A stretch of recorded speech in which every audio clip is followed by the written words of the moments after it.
I wanted to talk about a weird form of technical obsolescence, and therefore I want to show you a little video. This is something I found on TikTok, and the person using this laptop here, she is plugging in this extra screen and then, yeah, just playing online broker with it, or gamer nerd or something. Oh, there's a weird background. Yeah, you're cool. This is such a good example of product I hate, because it's just putting more trash into the environment and not creating anything more useful. I think I commented on this one. I didn't know it was the creator of these monitors. I said, at this point in life, you should buy a desktop. And yeah, and below this comment, there was basically this small conversation unfolding about, yeah, or you could just plug it into a large monitor, use that whenever you need a larger monitor, like we did in the olden days. And then the seller, the creator of this post, would be like, yeah, but you cannot bring that to a restaurant. You think it's polite to bring that thing to a restaurant? Like, I mean, I know that stuff, like, places in America are huge, and by America I mean North America, specifically USA and Canada. So sorry for the rest of America. But is your shit that huge? Like, don't you mind if someone's flapping out their large portable monitor starting to hack on this thing? Like, I think that would bother people just as much. I mean, maybe not if it's a co-working space, but how statistically relevant is that scenario? But I think this is a very good example here for just people putting gadgets on top of things that are inherently insufficient for the purpose. Like a laptop, it's not a powerhouse, it's not a power computer that you bring everywhere to... Oh shit, I didn't have the mic plugged in. Is the audio better now? I'm sorry. So you buy a small portable laptop, and then you find that that is not really what you wanted. You want a desktop. But because you're a fucking hipster, you don't want this desktop to pollute your pretty space. Like in my case, my desk here. So on my desk I have a laptop, and when I think back of my gaming days, or just my 2-monitor programmer hacker nerd kid days, when I think of that time, my past self is embarrassed of me. She would be like, Undina, you were using a laptop on your desk? You know it's called desktop for a reason. You're supposed to have a desktop. Where's your dignity, dude? She'd be like that. And I'd be like, yeah, but you know, it's practical. It's practical for lame people. I know. I have become old, complacent, and lame. I stand by it. But I'm not gonna try and make my lameness into something cool, put a gadget on it, and say it's supposed to be like that. That's just weird. Like, there's this meme, it's like, it's not a bug, it's a feature. Feature? This is the same thing. You don't have the monitor you want, and you want to be some sort of nomad, but then you bring this 4-kilogram laptop with you. 8.82 pounds. And I see this with a lot of things. I see people patching their insufficient ideas up with more of the same. And more of the same is never as good as the real deal, the real solution, the thing that you have done in the first place. It's the same with buying stuff over and over. As in, you get a pair of cheap shoes, and then you buy another pair of cheap shoes because those broke down pretty fast, and then another pair, and you could have just had one pair of good shoes who lasted as long as the 3 pairs of shitty shoes together and longer, and you know, it would have saved you 3 trips to the shoe store or the post office if you're a lazy online shopper. So, which I don't get, because I don't want shoes shipped to my home unless I really know the sizing of the brand. Which I do, by the way, because I always buy the same stuff, because I'm a nerd and I hate buying different brands. So yeah, I have been buying from the same brand of shoes for over 20 years now, which is Camper. Shout out to Camper. And by the way, they finally have a repair program, which I really appreciate, because I think it's shitty if you put out shoes where the soles break down, which happens in the newer ones, and you don't offer a repair program simultaneously. Because the old soles, they would last for 10 years, but the new soles only last for 3 to 5 years. And that's, for me, a lightweight female. So anyway, back on topic. So I understand the argument people are making when they say, well, you might just want to have a lightweight laptop for everything. You want it simple and minimal. You know, a laptop is perfect for that. But then come the expectations. Like, but I also want to render a video on it, and I want it to be fast, and I want it to be what Germans call eierlegende Wollmilchsau, which is an egg-laying wool milk sow. That sounds so dumb, but that is what we call a product that can do everything and therefore basically doesn't exist. It's like a car boat with wings. And what irks me about it is that when people demand this kind of stuff, they are usually very protective of the idea and not understanding when you try to explain to them that their demand is mostly going to be insufficient in 2 of the 3 areas that they want to optimize for. Because you usually can just optimize for 1 variable, and the other 2 you gotta make a compromise. So you will never have a laptop, like in foreseeable future, that is super fast as a large architecture desktop, and also super lightweight, doesn't consume a lot of energy, and lives forever on battery. Like, it's not gonna happen because thermodynamics. Even though if you would make a laptop that would be very fast and have like a large battery, which by the way is heavy, but let's just say everything else in the laptop is so light that it doesn't, matter that much. Let's say you got a very strong laptop that is fast and can render a lot, and you also have like a small display because you don't want to waste a lot of energy on that, then still the components in this laptop are going to get very hot and it'll just age faster, and if you put it to heavy use, the battery will also decay faster.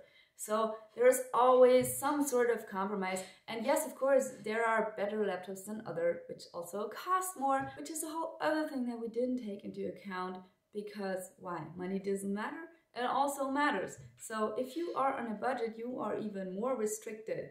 And people who are restricted tend to make bad decisions money-wise, because you think, oh, I'm gonna save on this deal. Oh, this gadget, this is a good compromise for me. This is gonna help me be more productive, even though, I'm on a budget. I don't want to save up for this large monitor that is better for my neck because I'm not sitting like this, because you're still looking down to this monitor over there. It's not here where it's supposed to be. It's down there and it's still uncomfortable. So we're not talking about this, by the way, in this ad.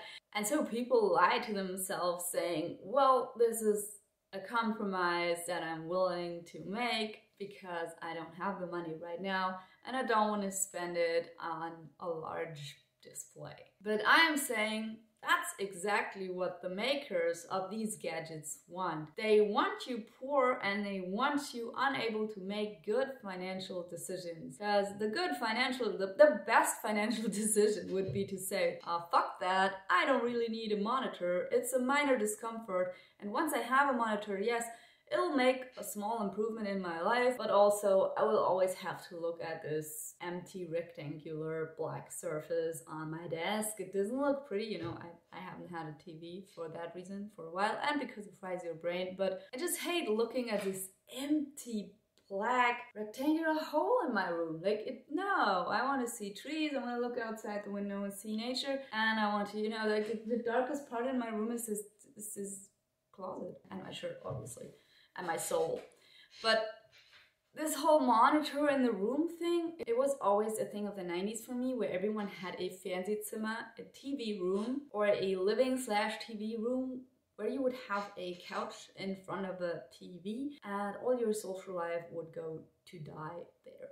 So yeah, I just never wanted that for me and my family, so that's why I didn't have a TV. My husband, he never had time to watch TV much, so he also didn't have one. Nobody here has a TV. We don't even have a beamer.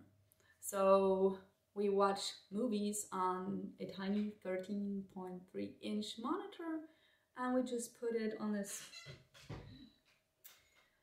little stool in front of the couch with a Bluetooth speaker, and then we're fine, because we watch a movie every few weeks, and this is going to do. So yeah, this is the first and the best financial decision, to just say, well, the few times that I feel like I really need it don't make that much of a difference, so I'm just gonna suck it up and it's gonna be fine. I don't need this extra comfort for a few occasions. And the second best financial decision is to say, well, I'm gonna get a solution that is going to make me more happy, be more financially viable for a long time. As in, you know, a monitor is versatile. It doesn't just fit this one laptop. It doesn't just fit one person. You can resell it. It's not like a highly specialized product. And you can also watch your once in a 6 weeks time span movie on it. I gave my monitor to my husband, by the way. He uses it for work because he needs a large monitor for work. And personally, if I were to go back full time and work all day, as in programming on my computer, I would also need a second monitor just to read papers and stuff, and because I want a larger display where everything is not so small. So yeah, this video is not really about monitors. It's just an example of how people deal with poor decision making by trying to fix it in post. It's like when I go out, I film video, I know it's dark, I bring the wrong lens because I'm in a hurry, and then I'm gonna regret it, and I say, well, I'm just gonna lift the footage in post. It's never gonna happen. It's never gonna be as good as had I gone for doing the right thing in the first time. So what I want you to take with you from this is just whenever you feel like this short impulse of, oh, this could be cool, just think twice, because most of the time it's not gonna be cool. It's just gonna be someone selling you something that looks really good on a tiny screen, but you probably don't need it. And even if it brings more comfort to you, you should ask yourself, is that comfort worth trading in your money? Because you could put that money in crypto or some ETF, or, you know, whatever you do if you're scared of investing. You could put that money into a nice dinner, into coffee, good shoes, put it in the shoe jar already. And so when I see these kind of gadgets, I always ask myself, could I ever resell this? Would this work? Like on some, what do you have, Craigslist, right? We have eBay. We have a special version of eBay, which I would just vaguely translate to eBay, sell your personal shit. And you can find everything on there, from tutoring to litter boxes for cats. Yeah, so I would think to myself, can I resell this easily? Will this give me some of my money back in 2 years when I decide that I don't need it anymore? Also, how likely is it that I will make good use of this? I usually just leave these items on some shopping wish list for at least 2 weeks to wait and see, hey, will I still want this in 2 weeks, or is this just the cool video that I just saw and I really wanted? And last but not least, I asked myself, would I still want this if it was 2 or 3 times the price that it actually is? And most of the time the answer is fuck no. So yeah, that helps me stay away from a lot of bad purchases, and I hope it helps you to don't buy weird monitors that you don't need. And why would you have a fucking laptop if you then make it twice its weight, stuff it in your laptop pocket, in your backpack, which is too tiny already, and then be like, oh yeah, this is such a good solution, not heavy on my back at all, and I'm so mobile with this digital nomad, bro. Oh yeah, bro, you're such a nomad. Coming down to the valley, you're gonna be happy you get to rest there and be like, why don't I have like an animal carrying all my shit for me, like a real fucking nomad. That's it. Hey, what's up? What does Louis Rossman always say? Hi, how's it going? Shit, I can totally do that. But I can't steal. I mean, not stuff like that. Like software, overpriced Adobe licenses over the past few decades, sure, but I can't steal an intro. It's disrespectful. Fuck Adobe. And you were gonna regret all this bullshit. I'm a digital nomad.